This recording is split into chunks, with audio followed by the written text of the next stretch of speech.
हाँ,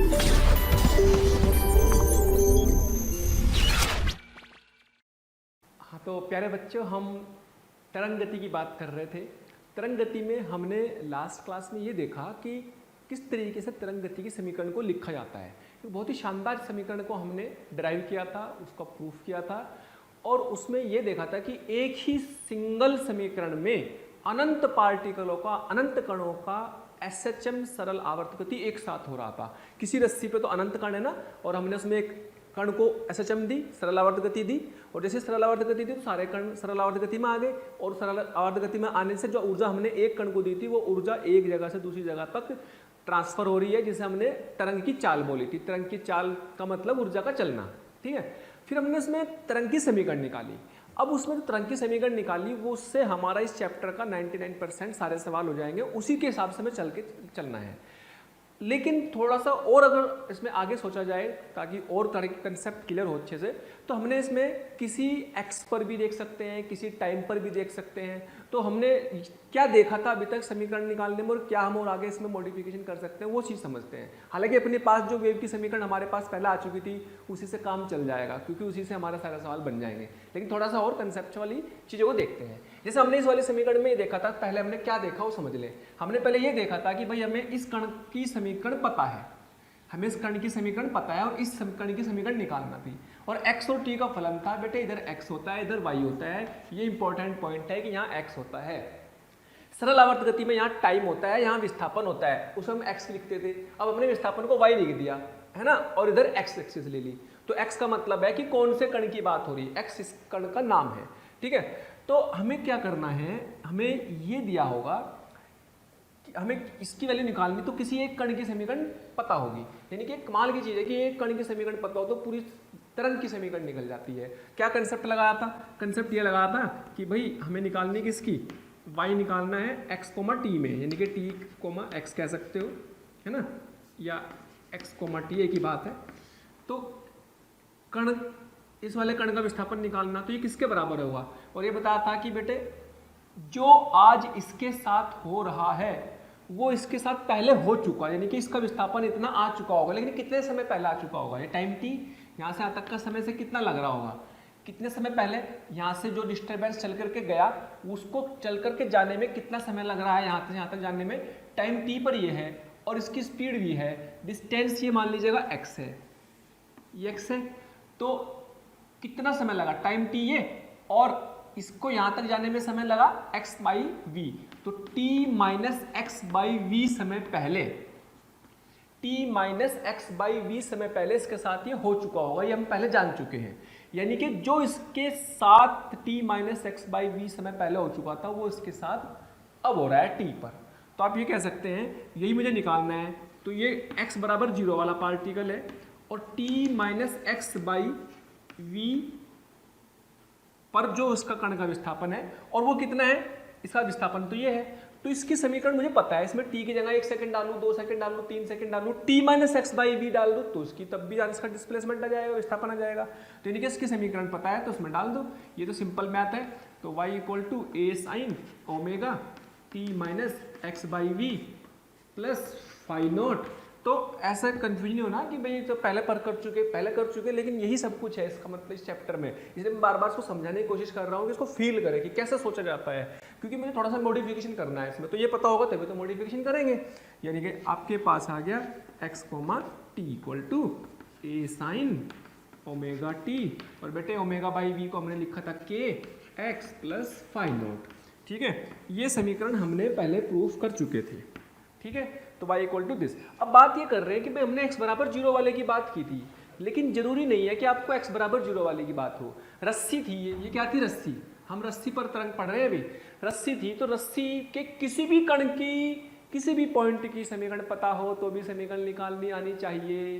कैसे निकालेंगे बेटे, इसकी निकालनी, इसकी पता है, तो क्या करेंगे, क्या सोचेंगे, कितने समय में स्पीड भी है, यहाँ से यहाँ तक की दूरी कितनी है, ये x माइनस नॉट। तो यहाँ पे समय कितने समय पहले इसके साथ ये हो चुका होगा, ये टाइम t हुआ।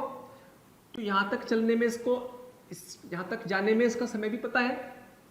समय बराबर दूरी बटे चाल, यानी कि चाल बराबर दूरी बटे समय। तो यहाँ पे यहाँ तक समय बराबर ले लेंगे दूरी। दूरी कितनी चलेगी? x माइनस एक्स नॉट, और टाइम t की बात होगी तो t minus x naught by v. इतना सा अंतर आ जाएगा कि भाई पहले इतनी दूरी चल रहा था तो एक्चुअल में x माइनस 0 था, ये तभी तो ये दूरी थी। तो ये जो काम इसके साथ t सेकंड पर हुआ, इसके साथ t minus x naught by v पहले हो चुका था, और इसकी समीकरण पता है। तो ये जो विस्थापन इसका आज आया वो उसका बाद में आएगा, या जो उसका टाइम t पर है वो उसका इससे पहले आ चुका होगा। तो ये जितनी ऊंचाई है उतनी ऊंचाई है आगे। तो ये नहीं कि ये निकालनी, तो ये निकाल लो ना। तो ये निकालने के कितने समय पहले की बात है? इतने समय पहले की, तो इतने समय में रख दो, तो जो आंसर आएगा वो इसका भी यही होगा। तो यही कंसेप्ट सोचना है बेटे। तो इनके अगर मुझे y निकालना है x, t, तो क्या करेंगे? इसकी समीकरण में a साइन ओमेगा क्या लिखेंगे? t minus x naught by v, है ना, और प्लस फाई नॉट लिखो, चाहे ना लिखो, तो जैसे भी आपको दिया होगा उस हिसाब से कर लेंगे। ये तो अपने पास आ गया इसका answer, a sine omega t minus k of x minus x naught plus phi naught.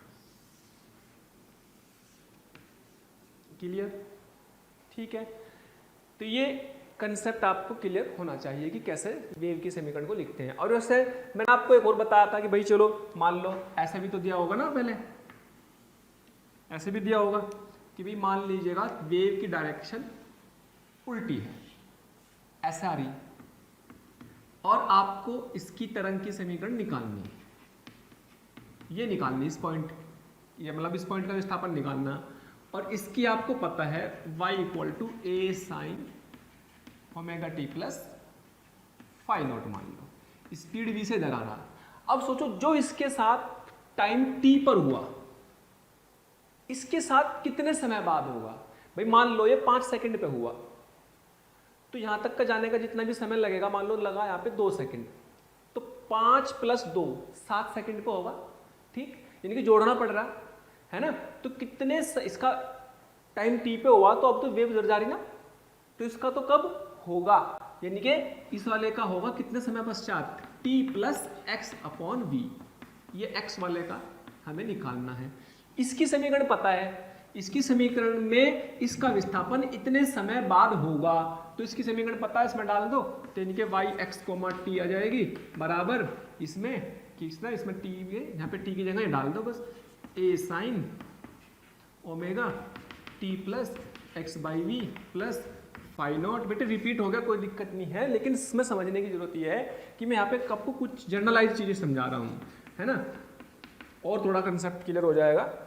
तो ये आंसर आपका आ गया a sine omega t plus k x plus phi not. यहाँ से एक चीज और याद रखने की कि भाई अगर दोनों प्लस हो तो डायरेक्शन नेगेटिव एक्स में होगी, डायरेक्शन नेगेटिव एक्स में होगी, ध्यान रखना। दोनों प्लस आ जाए या दोनों ही माइनस आ जाए, अगर इनके बीच में एक भी माइनस आ गया, चाहे तो omega t minus k x हो या के एक्स माइनस ओमेगा टी हो, तो हमेशा पॉजिटिव एक्स डायरेक्शन में रहेगी।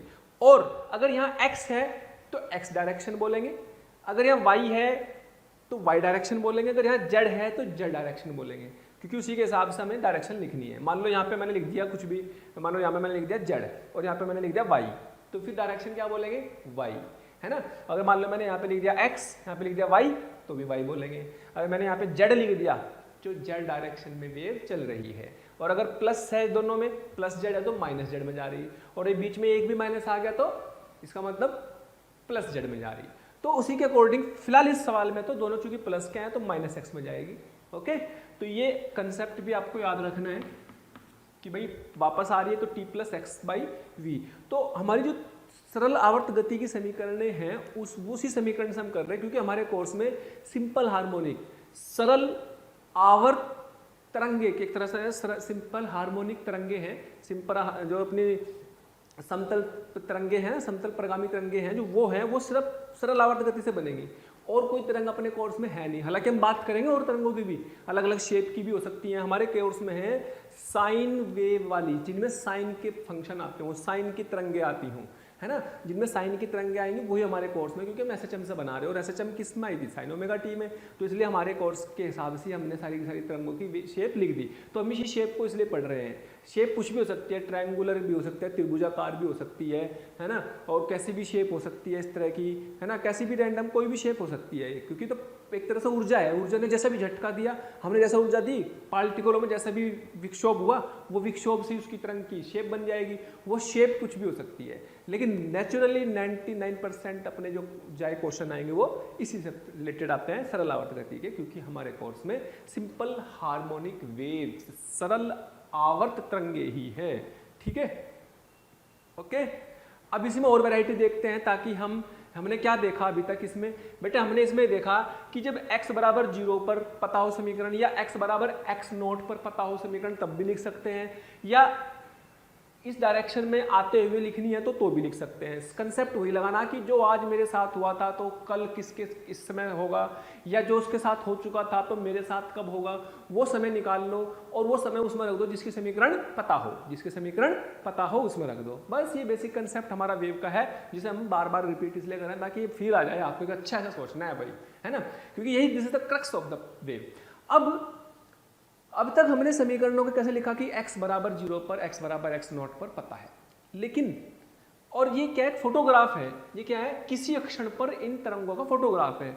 मान लीजिएगा भाई ये फोटो खींच लिया हमने, ठीक, ये फोटोग्राफ खींच लिया और ये किसी x वाले पार्टिकल की बात, क्योंकि तो थोड़ी ना कि पार्टिकल यही रहेगा, ये तो चलती रहेगी, ऐसे लहराती रहेगी तरंगे, तो पार्टिकल कभी भी कहीं भी हो सकता है, लेकिन जिस समय फोटो खींचा, जिस इंस्टेंट पर हमने फोटो खींचा उसकी बात कर रहे हैं। ठीक, अब ये सारी कहानी हम जब हमें समीकरण को t बराबर 0 पर या t बराबर t0 पर लिखने की प्रैक्टिस करनी है ना, हालांकि उसकी चांसेस बहुत ही रेयरेस्ट होते हैं कि हम उसकी जरूरत पड़े, क्योंकि जितना हमने तरंग में सब लास्ट लेक्चर में पढ़ा था उससे 99% सवाल हो जाएंगे, है ना। थोड़ी सी और प्रैक्टिस इसलिए कर रहे हैं ताकि आपको और अच्छे से फील आ जाए। हमने अभी तक जो समीकरण लिखी वो ऐसे लिखी थी जिसमें हमें टाइम की फॉर्म में ग्राफ की समीकरण किसी एक कण की पता थी, SHM, वो थी सरल आवर्त गति किसी एक कण की। ध्यान से सुनेंगे इस बात को, कोई वो हमें y = a sin omega t plus phi naught, एक कण की सरल आवर्त गति पता थी, तो किसी भी कण की सरल आवर्त गति लिख सकते थे, या फिर पूरी तरंग की सरल आवर्त गति की समीकरण लिख सकते थे। अब हमें एक ग्राफ की समीकरण दे रखी y और x में, यानी कि पूरा का पूरा ग्राफ है एक, ये किसी एक कण की SHM नहीं है, ये कि पूरी कण का एक ग्राफ है, ये y है और बेटे ये x है ना, ये y है और ये x है, ये पूरे उसका ग्राफ दिया हुआ कोई। अब इसको मुझे टाइम की फॉर्म में लाना, फलन को टाइम की फॉर्म में भी लाना, ताकि x की फॉर्म में तो यही, ताकि हमारी तरंग की समीकरण बन जाए, क्योंकि तरंग की समीकरण x और t में होनी जरूरी है। ठीक, अच्छा, अब हमें ये दे रखा t बराबर 0 पे ग्राफ, ये बराबर t बराबर 0 पे बताना, तो t बराबर 0 पे है ये ग्राफ। अगर मुझे इसकी समीकरण लिखनी किसी टाइम t पर, तो सोचो t बराबर 0 पर ये फोटोग्राफ है एक तरह का किसी टाइम t पर, और ये चल रहा है किसी स्पीड v से, तो जब ये चल रहा है तो टाइम t में तो आगे बढ़ जाएगा, टाइम t में तो पूरा ग्राफ है, तो ये टाइम t में तो आगे बढ़ जाएगा। तो ये ऐसे समझ लो कि भाई आप ये येलो कलर का ग्राफ मैं बना रहा हूँ, इस येलो कलर के ग्राफ को हमने एट टाइम t पे है, तो इसकी समीकरण बतानी। ठीक, अब सोचो इसकी समीकरण बताने के लिए मान लो कि आपको इसमें ये निकालना y, ठीक, ये y निकालना as a function of x and t, और ये किस टाइम पे था ये वाला, ये था t बराबर 0 पर। तो अगर बहुत ध्यान से देखें कि जो इसके साथ अब हो रहा है टाइम t पर, यही इसके साथ हो चुका था, कितने समय पहले हो चुका था, और कितनी दूरी वाले पार्टिकल की बात हो रही थी। तो देखो ध्यान से, अगर मैं बात करता हूं कि भाई ये वाला पार्टिकल अपना x वाला है जिसका मुझे निकालना है, इसको यहां से, ये t बराबर 0 पर था, तो यहां से यहां तक जाने में समय लगा t, तो ये कितनी दूरी चला, ये वाली दूरी बराबर चाल गुना समय, चाल कितनी v, समय कितना लगा t, क्योंकि t बराबर 0 से t तक का तो समय ही लगेगा, तो this is speed into time, चाल गुना समय, थैंक यू सो मच प्यारे स्टूडेंट्स, हमें इतना प्यार देने के लिए। डेली हजारों स्टूडेंट्स हमारे वीडियो लेक्चर देख करके लाभान्वित हो रहे हैं। हमारी आपसे रिक्वेस्ट है कि आप हमारे डिस्क्रिप्शन बॉक्स में जा करके हमारे लिंक को क्लिक करें, अपना एनरोलमेंट सुनिश्चित करें। जो स्टूडेंट्स डाउट सॉल्विंग और स्टडी मटेरियल के लिए भी इच्छुक हैं, वो हमारे प्रीमियम कोर्स के लिए अप्लाई करके ज्वाइन कर सकते हैं। कितनी दूरी चला, यानी कि जो x दूरी वाले कण के साथ टाइम t पर हुआ, वो x माइनस इतनी दूरी वाले कण के साथ t बराबर 0 पर हो चुका था। ये कितनी दूरी आएगी बेटे, ये दूरी आ जाएगी आपके पास यहां से यहां तक, this is x minus v T. x minus v T दूरी वाले कण के साथ ये हो चुका था। और ये मुझे पता है a sign k x plus five not, ये कुछ भी कांस्टेंट मान लिया के, ये कोई भी ग्राफ की समीकरण है जिसमें कोई कांस्टेंट है के, ठीक है। तो इसकी मुझे y पता था, अब मुझे इसका y निकालना, तो दोनों तो बराबर हैं, तो इसकी समीकरण में क्या रखूंगा, अब अलग अलग x पे अलग अलग y निकल जाएंगे। तो ये x कितना है, क्या ये x माइनस वी टी है, ये तो है ये वाला x माइनस वी टी। तो अगर मैं x की जगह x माइनस वी टी रख दूंगा तो मेरे पास ये वाला डिस्प्लेसमेंट के बराबर ही आ जाएगा, यानी कि इसका भी आंसर आ जाएगा मेरे पास x और t में। इन शॉर्ट आप इसको ऐसे समझें कि y equal to x comma zero, तो ये पता, x कोमा जीरो मतलब t बराबर 0 पर ये वाली समीकरण, ये वाली, ये क्या है, ये y x कोमा 0 तो है, t बराबर 0 पर x की समीकरण दे रखी, किसके बराबर होगी, ये हो जाएगी y किसकी, x माइनस वी टी समय पहले कोमा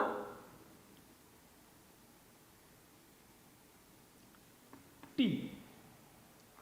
जो x कोमा 0 पर आंसर था वो x की जगह x माइनस वी टी रख दो, तो आपका उस टाइम t पे आंसर आ जाएगा।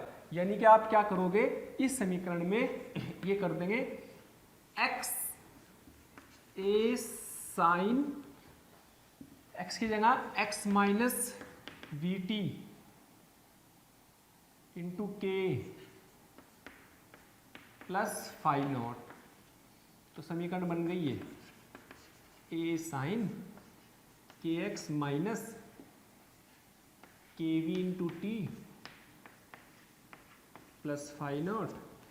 तो समीकरण क्या बन गई, y of x comma t का फलन आ गया। और जब y और x कोमा टी का फलन आया, इसी को हम क्या नाम देते हैं, के एक्स माइनस, बेटे के इंटू वी क्या बनता है, ओमेगा बाई के क्या था v, ओमेगा अपॉन के क्या था v, तो के इंटू वी क्या बन जाएगा, omega t plus five naught. तो ये समीकरण बन गई।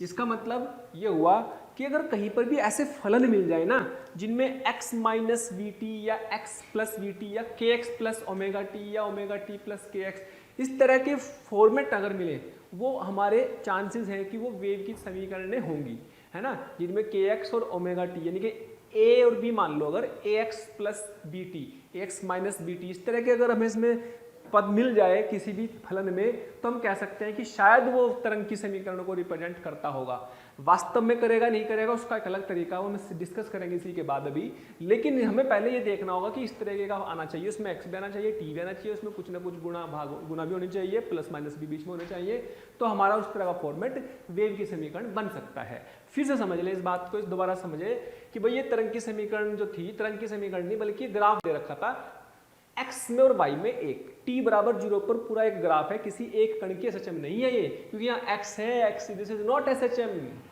अब मैं चाहता हूं कि टाइम t पर इस ग्राफ को एक फलन में बना लूं जिसमें x और t में आ जाए, वो फिर तरंग की समीकरण की तरह बन जाएगा। तो टाइम t में जब t बराबर 0 पर था ये, तो टाइम t में तो आगे खिसक जाएगा, मान लो टाइम t में इतना आगे खिसका, कितना खिसक जाएगा, vt। तो ये x दूरी वाले कण के बारे में y बताना था, तो यही y कौन से कण का हो चुका था पहले, x माइनस वी टी दूरी वाले कण का, यानी कि इस कण का हो चुका था ये, और ये इसका x निर्देशांक है। अगर मैं इसमें x की ये वैल्यू डालूंगा तो ये y आ जाएगा और ये y तो यही है, तो इसमें x की जगह x माइनस वी टी डाल दो, इसमें x की जगह ये x माइनस वी टी डाल दो और अपना काम चल जाएगा।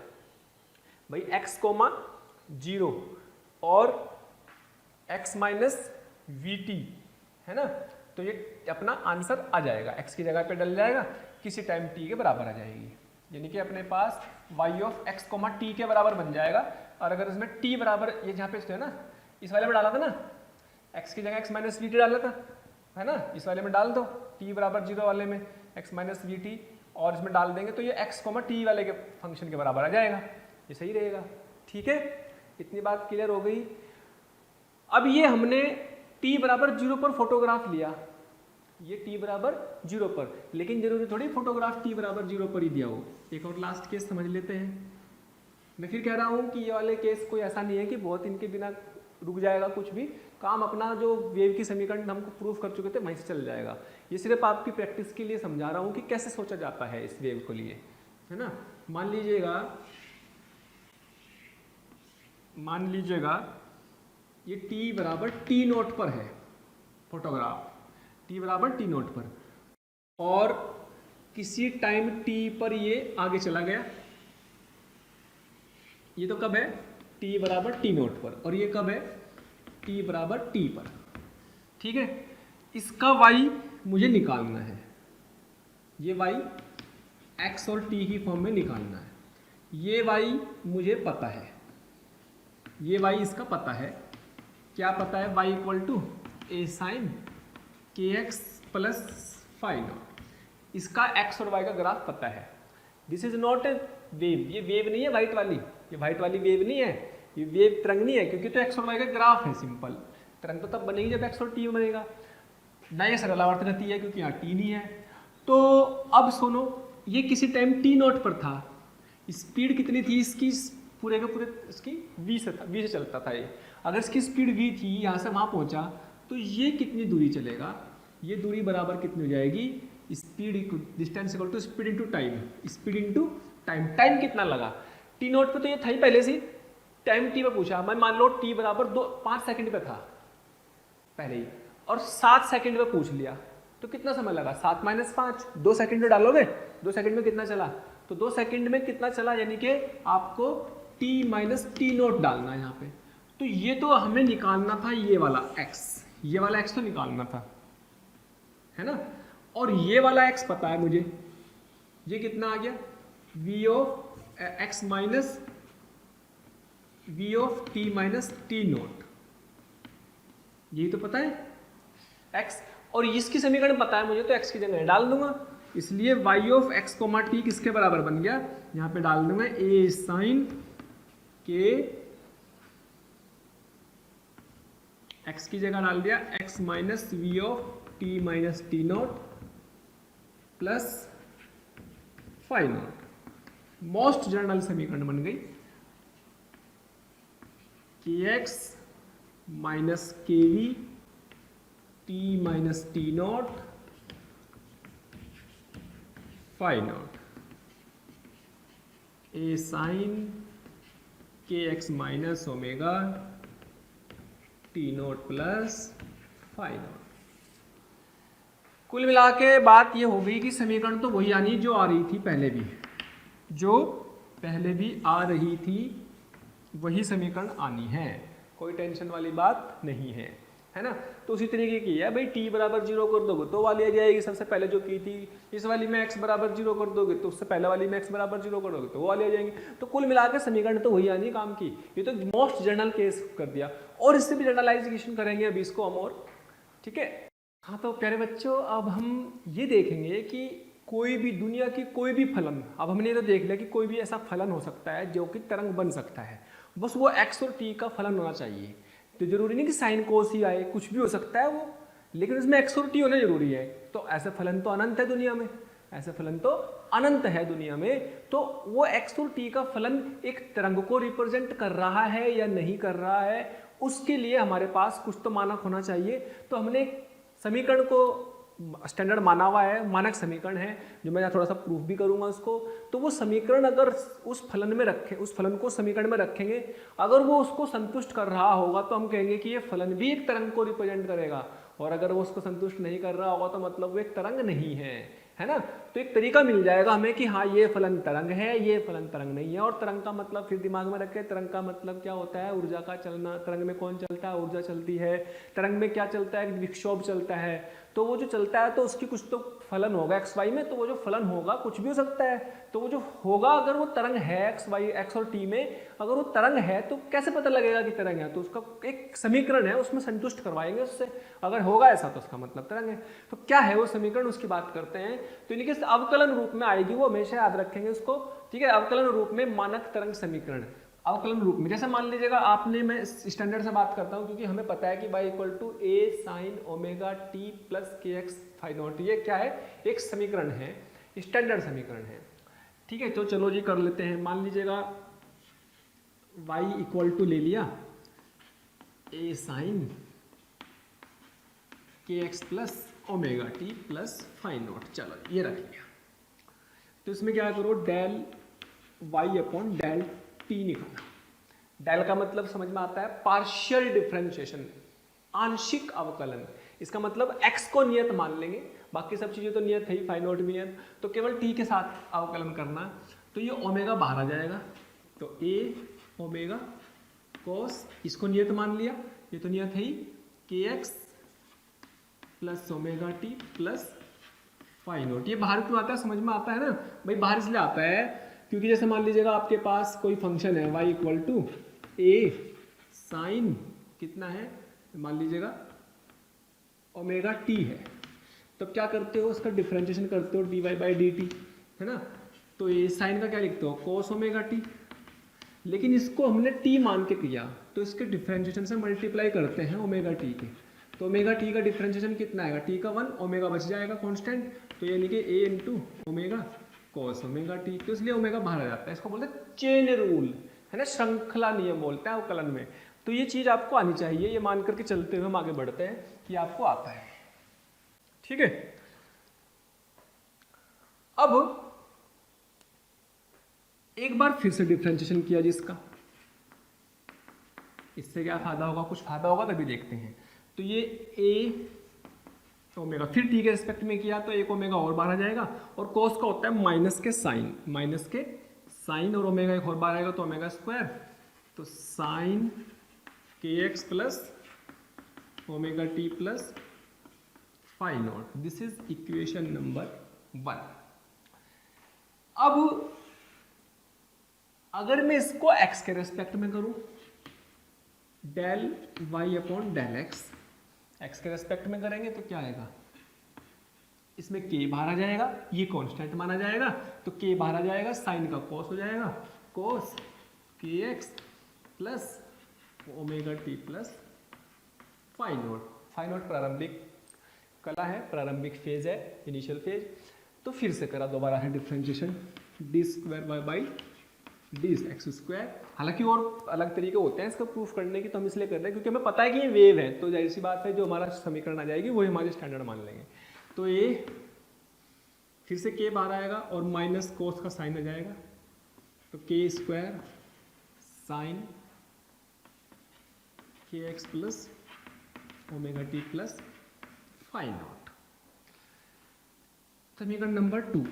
और बेटे अगर हम इक्वेशन 1 और 2 को डिवाइड करें, मान लीजिएगा 1 को डिवाइड कर दिया किससे, 2 से, d square y by d x square, ठीक है। डिवाइड कर दिया किससे, minus k a k square sine k x plus omega t plus phi naught. लो जी डिवाइड करके ये तो सब छम छमा छम हुआ, छम्मा छम्मा छम्मा छम्मा। ओमेगा बाई के बचा, क्या बचा, ओमेगा बाई के का होल स्क्वायर बचा। ओ ओमेगा बाई के तो पता है क्या होता है, ओमेगा बाई के तो वी होता था। अच्छा जी, लो जी वी स्क्वायर आया, वी स्क्वायर आया तो क्या बना, तो बेटे del square y upon del square t square equal to v square into del square y upon del square del t square, तो बना है ना। तो ये कहलाती है दुनिया की स्टैंडर्ड वेव समीकरण। अगर आपके पास y, इधर तो x था ना भाई, देख लो एक बार, okay, del square y by del t square v square del square y del x square, ये अपनी दुनिया की ऐसी समीकरण आ गई कि दुनिया की जितनी भी x और y के फलन होंगे जिनमें t भी होगा, y का जो फलन होगा x और t में, उसको यहाँ रखो और संतुष्ट कराओ, लेफ्ट हैंड और राइट हैंड के बराबर कर दो। अगर बराबर आ रही तो उसका मतलब वो एक तरंग को रिप्रेजेंट कर रहा है, अगर बराबर नहीं आ रही तो मतलब एक वेव तरंग को रिप्रेजेंट नहीं कर रहा है। इसका मतलब ये तो हमेशा ही करेगा क्योंकि इसी से तो प्रूफ करा हमने। इसमें 2 बार डिफरेंशिएशन करो, इसको 2 बार डिफरेंशिएशन करो, लेफ्ट हैंड राइट हैंड बराबर आ जाएंगे इसमें। तो इसका मतलब कोई भी फलन दे सकता है आपको, दुनिया का कोई भी फलन आपको दिया रहे एक्स और टी में, तो वो अपनी तरंग की समीकरण को रिप्रेजेंट कर रहा नहीं कर रहा, तो इस स्टैंडर्ड समीकरण से रिप्रेजेंट करेंगे जिसमें v क्या है, v क्या है, v तरंग की चाल, जिसे हम वेव स्पीड बोलते हैं बेटे, वेव स्पीड बोलते हैं, है ना। तो हमें मशीन मिल गई कि भाई कोई फलन आया x और t का, इधर से डालो y में, है ना, और उधर से x और t में वो तरंग है नहीं है पता लग जाएगा, है ना। जैसे अपने मेरे पास मशीन होती है, आप इधर से आलू डालो, सोना बाहर निकल जाएगा। प्यारे बच्चों, हमें रोज कमेंट्स के माध्यम से ये रिक्वेस्ट आ रही है कि सर हमें इस टॉपिक के वीडियो लेक्चर प्रोवाइड करें या इस टॉपिक के वीडियो को समझाएं। तो मेरी आपसे रिक्वेस्ट है कि आप हमारे चैनल पर जाकर के सब्सक्राइब करें और बेल आइकन को हिट करें, ताकि जो भी वीडियो लेक्चर हमने डाले हुए हैं उसके नोटिफिकेशन आपसे मिस ना हो। मैं ऐसा इसलिए कह रहा हूं क्योंकि हमने ज़्यादातर वीडियो लेक्चर को ऑलरेडी अपने चैनल पर डाला हुआ है, तो जिस लेक्चर की आप डिमांड कर रहे हैं वो लेक्चर आपको पॉसिबली वहां पर मिल जाएंगे। तो इसी तरीके से हम क्या करेंगे, इसी तरीके से y का फंक्शन ले लेंगे, y के फंक्शन को लेकर के इसे संतुष्ट, पहले तो ये निकाल लेंगे फिर ये निकाल लेंगे, देख लेंगे कि क्या दोनों बराबर आ रहे हैं, ये दोनों, ये वाला लेफ्ट हैंड साइड बराबर राइट हैंड साइड बराबर आ रही तो उसका मतलब वेव है, नहीं आ रही तो वेव नहीं है। एक तरीका मिलेगा हमें स्टैंडर्ड, ठीक है। तो इसमें मान लो कब कोई भी दे सकता है, मान लीजिएगा मेरे को दे दिया डेल स्क्वायर, एक क्वेश्चन दे दिया, मान लो del square y upon del t square बराबर 9 del square x by del t square, क्या ये तरंग को रिप्रेजेंट कर रही है?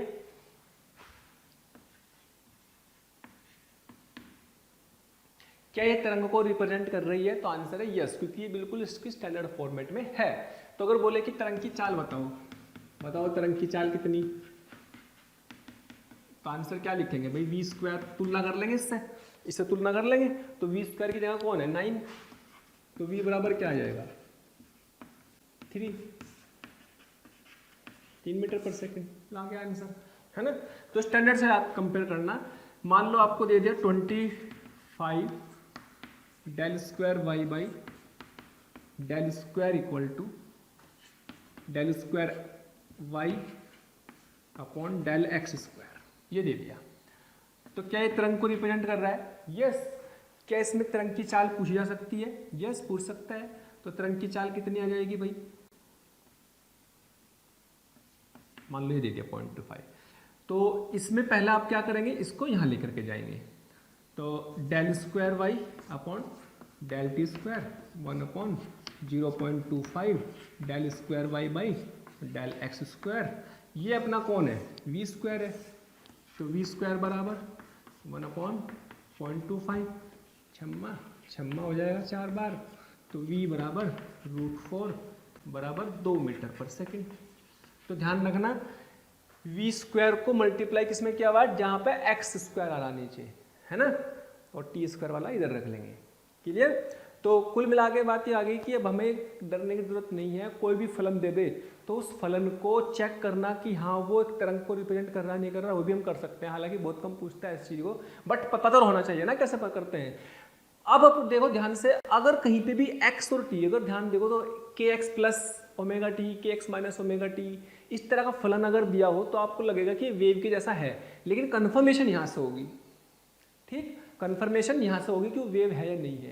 यानी कि दुनिया कोई भी फलन ax plus omega t b t, तो वो चेक करने के लिए इस वाली समीकरण में रखो, सोल्व हो जाएगा कि हाँ वो तरंग है या नहीं है। ठीक है, तो प्यारे बच्चों हमने ये तो देख लिया कि स्टैंडर्ड वेव समीकरण है, लेकिन कैसा भी फलन हो, अगर आप बहुत ध्यान से देखो तो हमें y और x और t में कोई भी फलन दिया हो, वो कैसा फलन हो सकता है, इस तरह का होना चाहिए कि ax प्लस bt, इस फॉर्मेट का फलन होना चाहिए, है ना। अभी तो मैंने साइन कोस वाली समीकरण ली थी क्योंकि मुझे पता था वो वेव है, लेकिन फंडामेंटली बिल्कुल मूलभूत तरीके से हम उसी चीज़ को दोबारा रिपीट करते हैं कि कैसा भी हो सकता है वो। भाई यहाँ पे kx प्लस ओमेगा टी था, अब kx की जगह ax प्लस bt ले लो, कुछ भी आ जाए फलन, लेकिन वो वेव है नहीं है, वो उस समीकरण को रिप्रेजेंट, उससे सेटिस्फाई होना चाहिए, संतुष्ट होना चाहिए। तो क्या करेंगे भाई, एक बार करेंगे, ये ध्यान रखना जब हम डिफरेंशिएशन लिखते हैं, मान लो y का डिफरेंशिएशन करते हैं, तो y को डिफरेंशिएशन करने पर क्या करते हैं, क्या सब y डैश लिख देते हैं ना। तो कोई भी फलन है अगर उसको हम f की जगह f डैश लिख देते हैं, इसका मतलब एक बार, और दो बार करना है तो दो डैश लगा देंगे। तो ये भी एक तरीका है इसको लिखने का। मान लो हमने इसका डिफरेंशिएशन किया विद रिस्पेक्ट टू t, हमने मान लो with respect to t differentiation किया, डिफरेंशिएशन मतलब अवकलन, इसका अवकलन कर दिया विद रिस्पेक्ट टू t, तो मान लीजिएगा ये आया y डैश इक्वल टू, इसका डिफरेंशिएशन इधर हो गया f डैश, क्योंकि कोई भी फलन हो सकता है, कि फलन पता ही नहीं तो क्या लिखे, तो हमने उसको f डैश लिख दिया, तो यह क्या आ गया ax प्लस bt। और बेटे bt क्योंकि t के रेस्पेक्ट में कर रहे हैं तो इसके डिफरेंशिएशन से मल्टीप्लाई करेंगे, x वाला तो कांस्टेंट मान लिया, इसका तो जीरो हो जाएगा, bt का क्या आएगा b, तो b से बाहर मल्टीप्लाई कर देंगे। ठीक, एक बार फिर से कर दिया, है ना, फिर से कर दिया दोबारा से, तो f double dash ax plus bt, एक बार फिर से b आ जाएगा, तो b स्क्वायर इक्वेशन 1। ठीक है, अब फिर से उसी तरीके से सोच रहे हैं जैसे मैंने पहले सोचा था, ax प्लस bt, अब किसके रेस्पेक्ट में करेंगे, with respect to x, x के सापेक्ष कर देंगे, तो y dash x coma t equal to f dash ax plus bt। अब हमने t को कांस्टेंट मानना पड़ेगा क्योंकि x के रेस्पेक्ट में कर रहे हैं, तो t को कांस्टेंट मानने पर ax प्लस bt में इसमें a से मल्टीप्लाई कर देंगे, क्योंकि यहाँ पर ये कांस्टेंट हो गया, इसमें इसके डिफरेंशिएशन से मल्टीप्लाई करेंगे, ax का जाएगा a। ठीक है, दोबारा से फिर कर देंगे double dash x coma t, double dash x coma t, तो f double dash ax plus bt into a square. ठीक है, तो इक्वेशन नंबर 2 मान लो। अब 2 को 1 से डिवाइड कर लो, 2 को 1 से डिवाइड कर लो, जब 2 को 1 से डिवाइड करेंगे तो बेटे ये क्या बन जाएगी, ये बन जाएगी अपनी, इसका मतलब तो क्या था, del square y by del t square equal to f double dash x plus b t b square. और बेटे इसका क्या मतलब था, वाई बाई इसका था del square y upon del x square, है ना, divide by f double dash x plus b t और यहाँ पर ए स्क्वायर। ये इससे क्या हो गया, छम छमा छम, और ये क्या बचा बेटे, बी अपॉन ए का होल स्क्वायर। ठीक, तो बी अपॉन ए का होल स्क्वायर आ गया, del square y upon del t square बराबर बी अपॉन ए का whole square del square y upon del x square. तो बहुत ध्यान से देखो इसको, तो b upon a coefficient of गुणांक किसका, b किसका, t का, a किसका, x का गुणांक है, तो बेटे इसको हम लिख देते हैं v स्क्वायर। तो वही सा आंसर आ गया कि नहीं आ गया जो पहले वाला था। यानी कि अब आपको कोई भी फलन दे दे तो बस इस समीकरण को संतुष्ट कराना, इसमें v बराबर क्या हो गया, b अपॉन ए, चाल है तो प्लस का ही लेंगे दोनों, जिसे हम कह सकते हैं t का गुणांक और ये x का गुणांक, उनका अनुपाती क्या कहलाता है, चाल, तरंग की चाल कहलाता है। देखो इस चैप्टर की जो असली चीज है, मैं फिर कह रहा हूँ, वो तरंग के समीकरण से रिलेटेड सवाल आएंगे, हम उस चैप्टर की थोड़ी सी डिटेलिंग में जा रहे हैं, बस उसको समझने की कोशिश कर रहे हैं कि अच्छा जर्नलाइजेशन ऐसे है, दुनिया की कोई भी फलन दे रखा हो आप उसको इस तरीके से कर सकते हैं। दूसरी चीज आप ये ध्यान रखें कि जो फलन दिया हुआ इस तरीके का कुछ भी हो सकता है, x plus we T, x minus v T, के एक्स प्लस वी टी, के एक्स माइनस ओमेगा टी, कुछ भी दे सकता है ना, साइन कोस भी हो सकता है, कुछ भी e की पावर हो सकती है, कैसा भी फलन दे देगा वो। अब इसमें ध्यान से देखो कि जो फलन में अगर दोनों जगह प्लस है, यदि a एंड b दोनों ही पॉजिटिव है ना, बोथ दोनों पॉजिटिव है, या a एंड b दोनों नेगेटिव है, तो डायरेक्शन क्या आएगी, तो तरंग की दिशा सोचो क्या आएगी, जब दोनों ही प्लस के हो या दोनों ही माइनस के थे तो तरंग की दिशा क्या थी, माइनस एक्स, तो वो थी माइनस एक्स। और दूसरा, अगर एक भी प्लस हो जाए, मान लीजिएगा ये बोल दिया है ना, यदि a प्लस और b माइनस हो, या a माइनस का हो और b प्लस का हो, तो तरंग किधर जाएगी, तो तरंग की दिशा किधर आ जाएगी, प्लस x में आ जाएगी। ठीक है, ध्यान रखना, यहाँ x है तो प्लस x में, यहाँ पे z है तो प्लस z में, मतलब z के हिसाब से सोचना, और ज़्यादातर चूंकि हमें x ही मिलेगा है ना, तो इसलिए हमने इसको ऐसे लिख दिया। तो दिशा की बात भी होगी। अब हम जनरलाइजेशन में चल रहे, बिल्कुल सामान्य तरीके से में, है ना। हालांकि सवाल फिर कह रहा हूँ वापस, y equal to a sine omega t plus k x या माइनस के एक्स, उसी समीकरण पे बनेंगे सारे के सारे चैप्टर के क्वेश्चन, ध्यान रखेंगे इस बात का। लेकिन ये जनरलाइजेशन हमारा यहाँ पर आकर के कंप्लीट हो जाता है ना। जनरलाइजेशन से रिलेटेड अब आपको कोर्स में तो कौन सी है, साइन कोस वाली तरंगे हैं, लेकिन क्या एक आधी तरंग हमें ऐसी भी देखनी चाहिए जो इससे अलग हो, क्या एक आधी तरंग ऐसी भी देखनी चाहिए जो इससे अलग हो, है ना। चलो वो भी देख लेते हैं एक आधी, तो ताकि जो साइन कोस से बिल्कुल डिफरेंट हो। साइन कोस वाली तो हमें पता ही तरंग होगी, लेकिन साइन कोस से अलग भी तो हो सकता, कोई फलन, कोई भी शेप हो सकती, कोई पल्स, जिसे स्पंद बोलते हैं, कि कुछ भी हो, झटका, ऐसा कुछ भी चला हो, जो हवा ऊर्जा चली, मतलब ऊर्जा जो चलेगी उसका कैसे भी ग्राफ हो सकता है। तो एक जनरलाइजेशन का फंक्शन ले लेते हैं जिससे कि आपको जो है फील आ जाए। हाँ, तो जो हमने सामान्य तरंग की समीकरण पढ़ी है, सामान्य तरंग की समीकरण कौन सी पढ़ी, सामान्य तरंग की समीकरण हमने ये पढ़ी, del square y upon del square del t square equal to v square del square y upon del x square. ये आपने पढ़ लिया है समीकरण। ये सामान्य दुनिया की कोई भी तरंग हो जो y और x के फॉर्म में एक फलन दे रखा हो, y फलन दिया है x और t के रूप में, तो अगर वो फलन इस समीकरण की लेफ्ट और राइट साइड को संतुष्ट करता है तो हम कहते हैं कि ये फलन एक तरंग को निरूपित करता है ना। एक सामान्य तरीका है। तो उसमें फिर हमने ये भी देखा था कि भाई ये फलन कोई भी हो, चाहे मान लो, लेकिन इस तरह का होना चाहिए, ax प्लस बी टी, इस तरह के फॉर्मेट का होना। अगर कहीं पे ऐसा फॉर्मेट का दिख रहा है x प्लस बी टी की तरीके का, तो वो तरंग हो सकता है, लेकिन कन्फर्म तरंग होगा वो इससे पता लगेगा। ठीक, तो लेकिन उसके साथ साथ कुछ कंडीशन और भी है, जैसे सरल आवर्त गति से बन रहा है, एक तो फिर तो सिंपल हार्मोनिक फंक्शन हो गया, सरल आवर्त गति से बन रहा है, यानी कि सरल आवर्त फलन हो गया, लेकिन साथ साथ उसकी नियत वैल्यू होनी चाहिए। अगर x इन्फिनिटी पर जा रहा है, t भी इन्फिनिटी पर रख रहे हैं, तो उस फलन का मान सीमित होना चाहिए, यानी कि अनंत आने पर अनंत जाए, अनंत आने पर अनंत नहीं, x बराबर अनंत पे, t बराबर अनंत पे अनंत नहीं आना चाहिए। फलन का मान क्या होना चाहिए, सीमित होना चाहिए।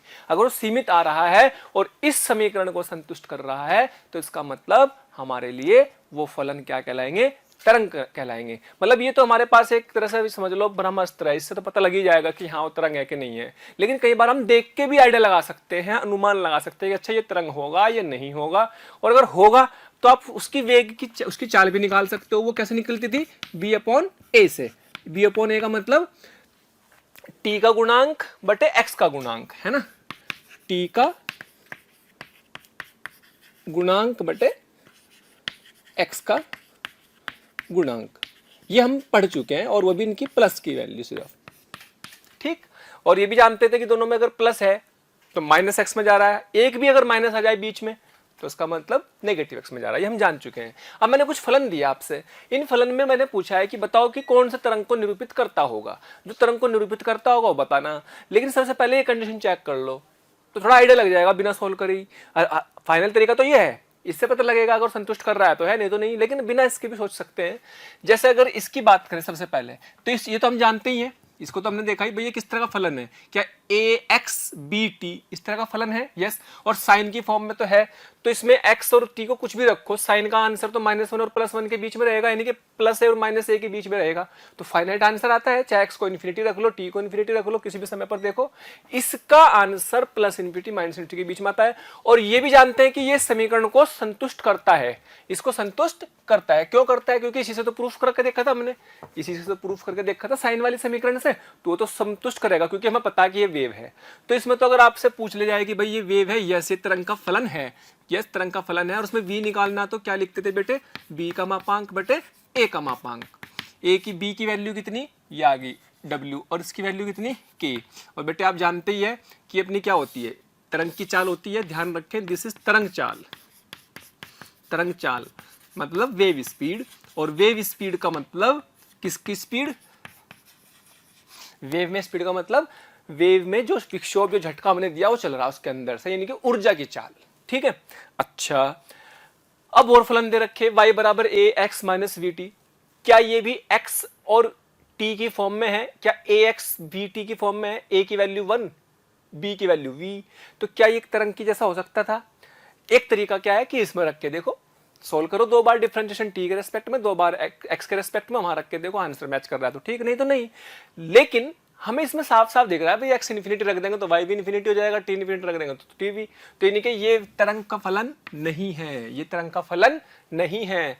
इसमें भी x इन्फिनिटी t इन्फिनिटी रख देंगे तो ये भी तरंग का फलन नहीं है, क्योंकि इसमें भी y अनंत आ जाएगा। अगर इसमें भी x और t को अनंत रख देंगे तो y अनंत, तो ये भी तरंग का फलन नहीं है, ठीक है। अच्छा इसकी बात करते हैं कि अगर इसमें x को इन्फिनिटी या t को इन्फिनिटी रख देंगे तो ये इन्फिनिटी, तो y की वैल्यू क्या आ गई, 0, 0 तो एक फाइनाइट वैल्यू आ जाएगी, है ना, तो 0 तक इसकी वैल्यू आ रही है। तो इसका मतलब अगर इन्फिनिटी रख देंगे तो इसकी वैल्यू 0 आ रही है, तो यानी कि ये क्या है, एक फलन है। तो ये कैसा फलन है, तो ये तरंग का फलन है, तरंग फलन है। अब वो शेप कैसी भी आ सकती है क्योंकि हर फलन का ग्राफ अलग अलग होता है, लेकिन हमारे कोर्स में केवल ये वाली है, ध्यान रखें। मैं तो सिर्फ आपकी नॉलेज बढ़ाने के लिए थोड़ी सी चीजें आपको एक्स्ट्रा बता रहा हूं, तो इसको आप, लेकिन ये आना भी जरूरी है क्योंकि किसी भी तरह की, भाई झटका तो कैसे भी दे सकते हैं ना, झटका तो आपके मान लीजिए ऐसा भी हो सकता है, ऐसा भी हो सकता है, ऐसे भी हो सकता है ना, तो कैसी भी शेप का हो सकता है वो, है ना, किसी भी रैंडम शेप का हो सकता है। लेकिन हमें कौन सा लेना, जो हमारे कोर्स में आसानी से जो चलता है सरल आवर्त गति के हिसाब से साइन फंक्शन वाला चलता है ना। बाकी हो कैसे भी सकता है, मैं एक एग्जांपल आपको ऐसा जरूर कराऊंगा जिसमें आप किसी भी तरीके की वेव की शेप कर सकते हो, सोच सकते हो, ठीक है। तो ये हमारे पास एक तरंग का फलन आ गया। अब अगर ये तरंग का फलन आ गया तो उसमें x का गुणांक क्या हुआ, इसकी बात करते हैं भाई। x का गुणांक क्या हुआ, तो उसमें चाल क्या आ जाएगी, x का गुणांक 1 और t का गुणांक 2, है ना, तो कितने आ गई, 2 मीटर पर सेकंड। तो इसमें तरंग की चाल ये होगी, इस चाल से चल रहा होगा ये, है ना। इसका ग्राफ भी बनाएंगे, कोई नहीं अभी देखेंगे इसका है ना।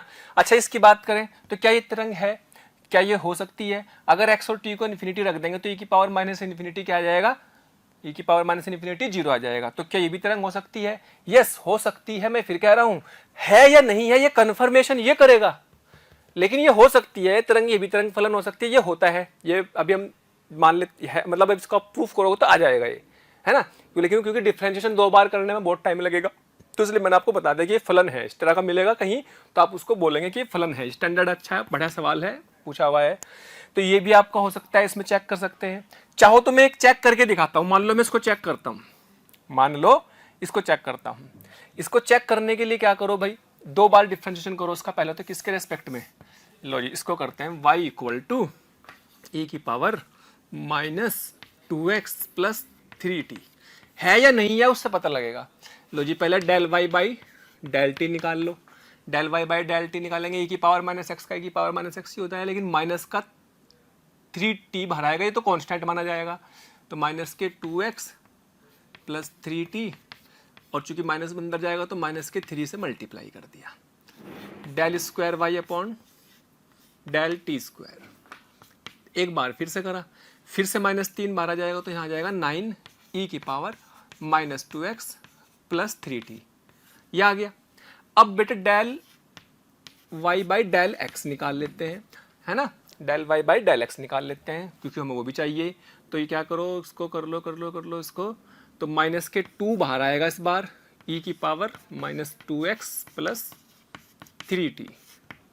एक बार फिर करा, del square y by del x square बराबर 2 बाहर आ जाएगा, तो ये 4 हो जाएगा, ई की power minus 2x plus 3t। अब बेटे अब इसमें क्या करो, ये देखो यहाँ पे रखा, अच्छा v कितना आएगा, लेफ्ट हैंड साइड तो चलो ये आ गई, v कितना आएगा, v स्पीड की चाल की बात करें तो t का गुणांक बटे x का गुणांक। अगर आपको हमारे वीडियो लेक्चर्स पसंद आ रहे हैं तो प्लीज़ लाइक और शेयर करना ना भूलें। इससे आपके साथी, आपके जो ज़रूरतमंद दोस्त और विद्यार्थी हैं उन तक भी ये वीडियो लेक्चर पहुंच जाएंगे ताकि वो भी इससे लाभान्वित हो सकें। और अभी मैं यही कहना चाहूँगा कि आपका इतना प्यार और इतना स्नेह देखकर हमारी मोशन की पूरी टीम बहुत मोटिवेटेड है, और आपके इस प्यार के कारण, इस मोटिवेशन से ही हम और अच्छे से अच्छे कंटेंट आपको प्रोवाइड करते रहेंगे। क्या ये 3/2 आना चाहिए, v ये होगा। तो यहाँ रख के देखो इसका आंसर क्या आया,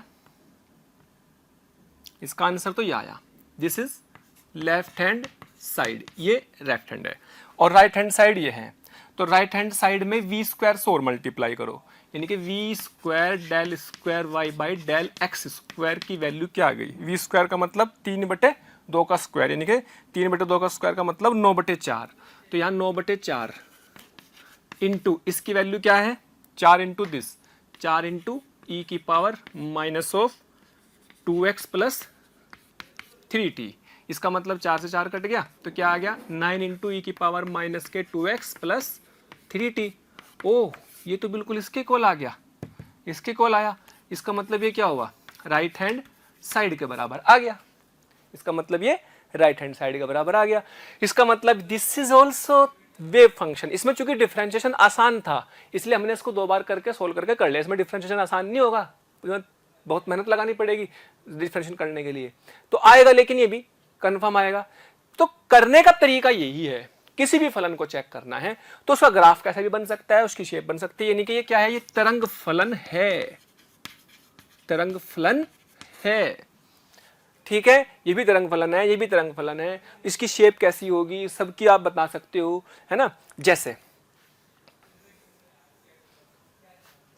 तो जैसे हमने दो फलन देखे y वाला और e की पावर x वाला, यानी कि एक तो फलन ये देखा y इक्वल टू e की power minus 2x plus 3t, हमने जान लिया कि ये क्या है, तरंग फलन है, यस।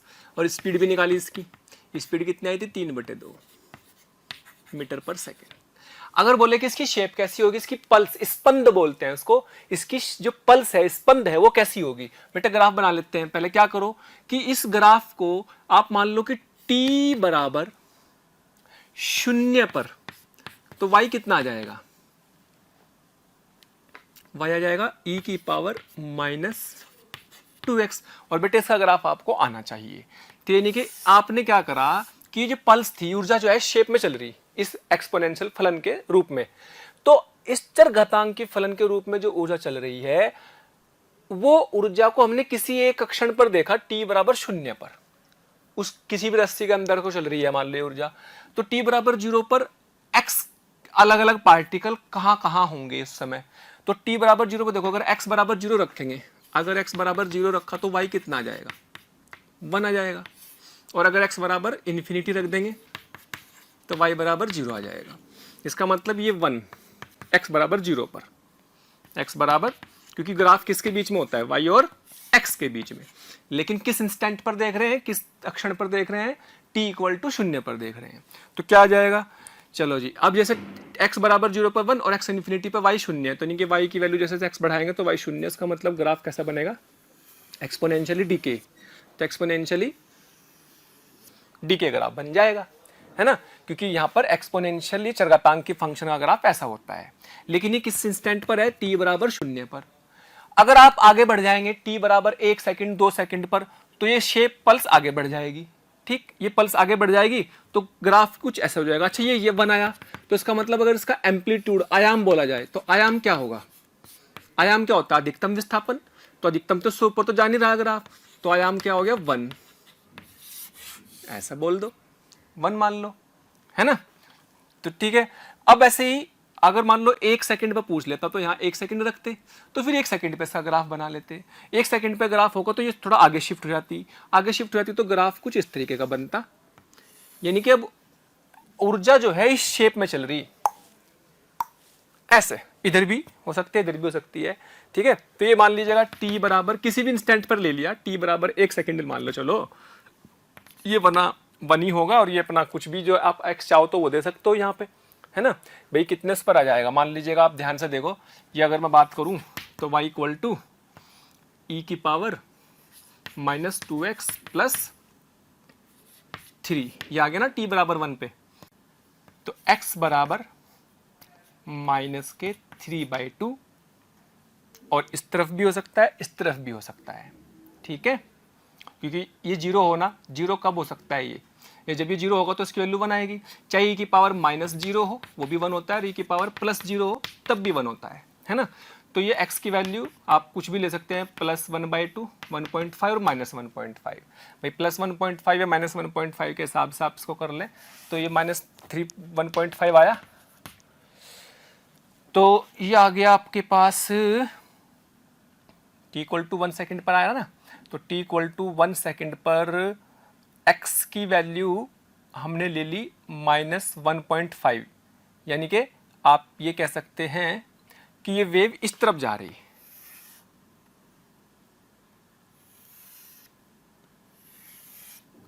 क्योंकि दोनों प्लस क्या है ना, जा किधर रही, ये भी प्लस जा रही किधर होगी, नेगेटिव x में।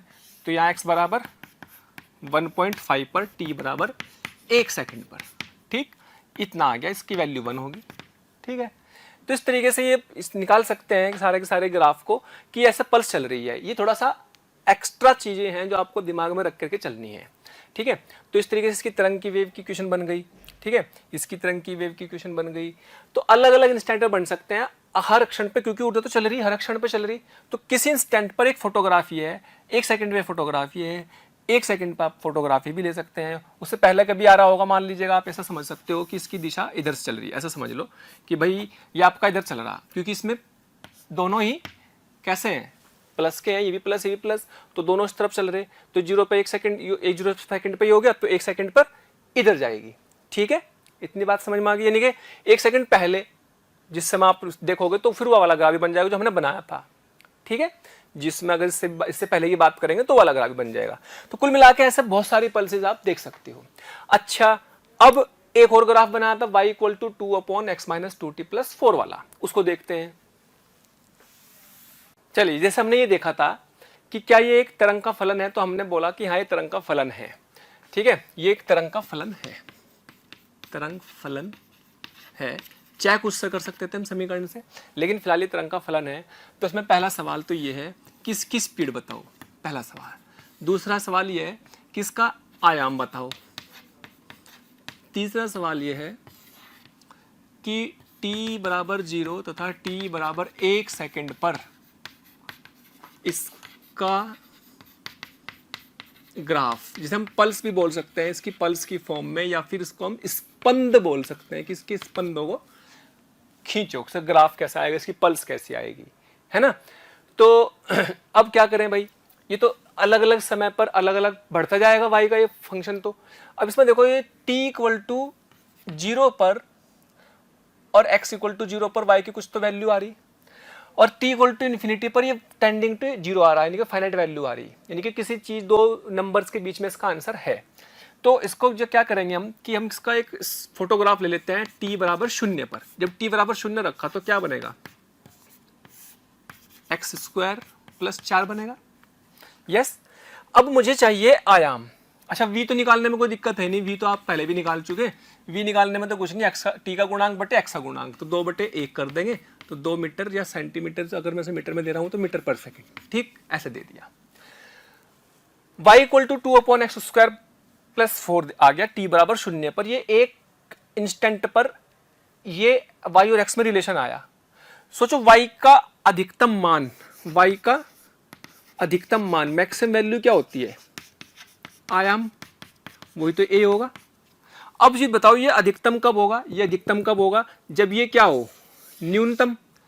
ये न्यूनतम होने के लिए 4 में तो कोई चेंज कर नहीं सकते, ये न्यूनतम होना चाहिए।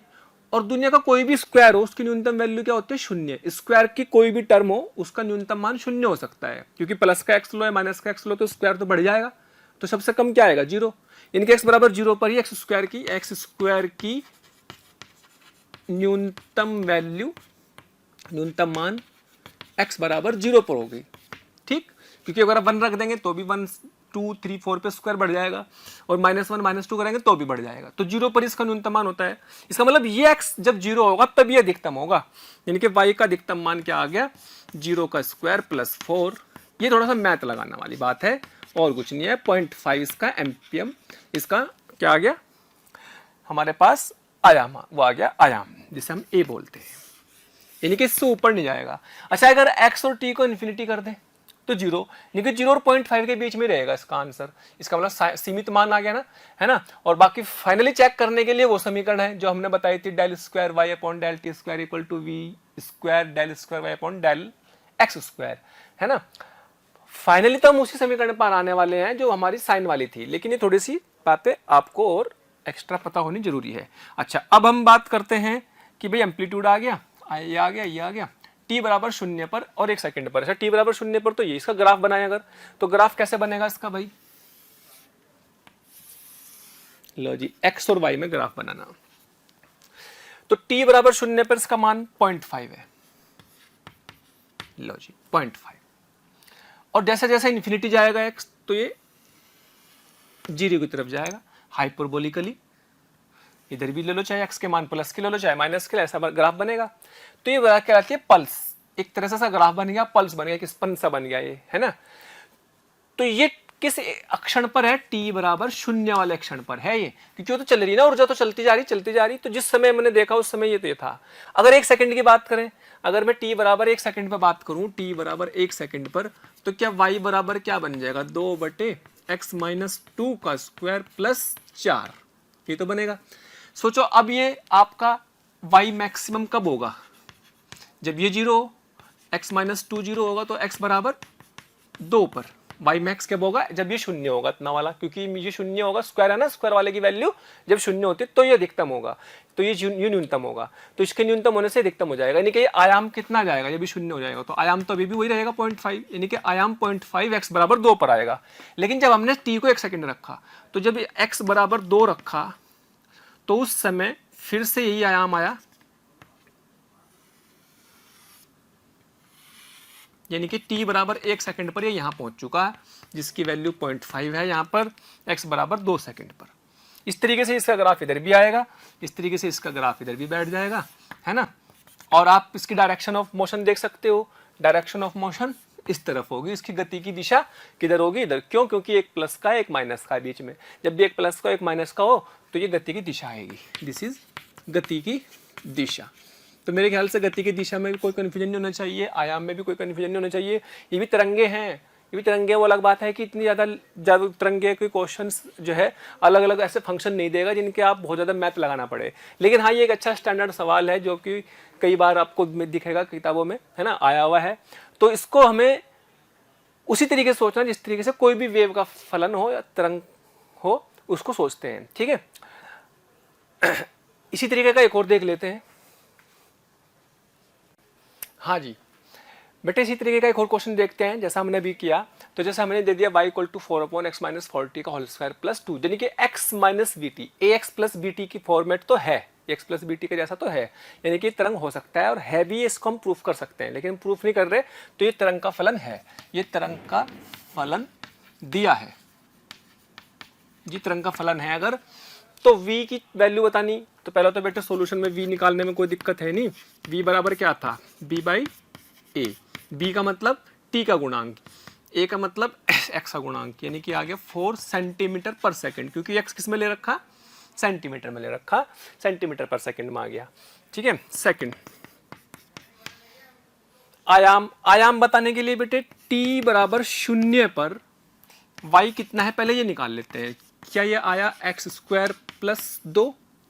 अब फिर वही y का अधिकतम मान कब होगा, y मैक्सिमम कब होगा, एट x बराबर 0 पर। जब x 0 होगा तो x स्क्वायर सबसे मिनिमम होगा, तो ये मिनिमम आया है ना, ये मिनिमम का न्यूनतम आया तो ये अधिकतम होगा, और जो अधिकतम मान होता है y का वो आयाम होता है डेफिनेशन के अकॉर्डिंग।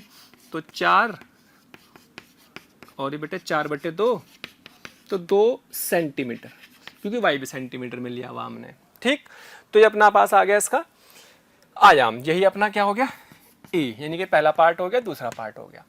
t बराबर 0 और 1 सेकंड पर, दूसरा हो गया t बराबर 0 और 1 सेकंड पर इसे ग्राफ बनाने हैं। तो बेटा कुछ नहीं, आपको y बराबर t बराबर 0 पर बना दो पहले तो, 4/x² + 2, तो कोई दिक्कत नहीं है इसमें ग्राफ बनाने में। अच्छा, एक प्लस का है एक माइनस का है, बीच में माइनस है ना, तो इसका मतलब डायरेक्शन ऑफ मोशन, गति की दिशा इधर हो गई, इधर y इधर x, तो कितना आया अधिकतम मान 2 आ गया। अब जैसे जैसे x बढ़ाएंगे ये वैल्यू बढ़ेगी, अगर तो क्या है घटेगा, यस, और अगर x इन्फिनिटी जाएगा तो y टेंडिंग टू 0। भाई x की वैल्यू 0 करी थी तो y की वैल्यू कितनी आई थी, 2 आ गई थी, लेकिन अगर x को अनंत कर देंगे तो y कितना जाएगा 0 की तरफ, तो फिर वही वैसे ही ग्राफ आएगा जैसे पहला आया था, ये 0 की तरफ और x कहाँ जा रहा है इन्फिनिटी, तो ऐसे ही इधर भी होगा। तो ये t बराबर 0 पर इसका फोटोग्राफ आ गया। ठीक, और अगर बोला जाए कि भाई t बराबर 1 सेकंड पर बनाओ, लो जी t बराबर 1 सेकंड पर बनाओ, तो t बराबर 1 सेकंड पर बनाने में कुछ नहीं है, लो बना दो, t बराबर 1 सेकंड पर y = 4 बराबर x - 2 का होल स्क्वायर प्लस 2, ये बनेगा। t की जगह 1 सेकंड रख दो, सॉरी 4, यहाँ पर जब 1 सेकंड रख देंगे तो x - 4 बनेगा। तो अब ये 0 कहाँ होगा, ये वाला टर्म, जब ये मिनिमम होगा 0 होगा, जब तक अधिकतम आएगा, तो x - 4 बराबर 0 रखने पर x बराबर 4 पर y का मान क्या होगा, अधिकतम होगा, तो यानी कि उस समय y कितना जाएगा 2, यानी कि इसका मतलब ये हुआ x बराबर 4 ले लो, और 4 पर वापस फिर से 2 आएगा ये, और यहाँ से फिर से ग्राफ इसका ऐसे बनेगा, ये इन्फिनिटी की तरफ जा रहा, ये भी इन्फिनिटी की तरफ जा रहा। ठीक है, तो ये अपना y आ गया। अगर आपसे बोला जाए कि भाई x बराबर 1 सेंटीमीटर पर, मान लो बोला कि y बताना, t बराबर 1 सेकंड, x बराबर 2 सेकंड, 2 सेंटीमीटर या 1 सेंटीमीटर ले लो, तो y कितना होगा, कुछ भी पूछ सकता है, तो y यहाँ रख दो बेस में, x बराबर 1 सेंटीमीटर, 1 - 2 का स्क्वायर प्लस -4 का स्क्वायर प्लस 2, तो 4 - 1 3 कितना आ गया, 1 - 4 कितना आ गया यहाँ पे 3 का मतलब 9, 9 और 2 11, तो y = 11। अब ये कहाँ पर होगा पॉइंट, y = 11/4, 1 सेकंड वाले में, 1 सेकंड वाला ये था, कहाँ पर y = 4/11, तो y = 4/11 आपका 200 तो कम ही है, 4/11 कहीं है तो ये मान लो चाहे ये मान लो, 2 आंसर आ रहे हैं इसके मतलब y के, ये और ये, दिस इज 4/11। तो ऐसे कोई भी y निकाल सकते हैं, है ना। ठीक है, तो इस तरीके से हमने कुछ एक्स्ट्रा और थोड़े से एडवांस वाले फंक्शन भी देख लिए हैं कि तरंग के क्या आते हैं, लेकिन वास्तव में फिर मैं कह रहा हूं कि वास्तविक फलन जो होंगे वो वही वाले होंगे जो पहले हमने पढ़ लिया, sin के x ओमेगा t वाले। ठीक,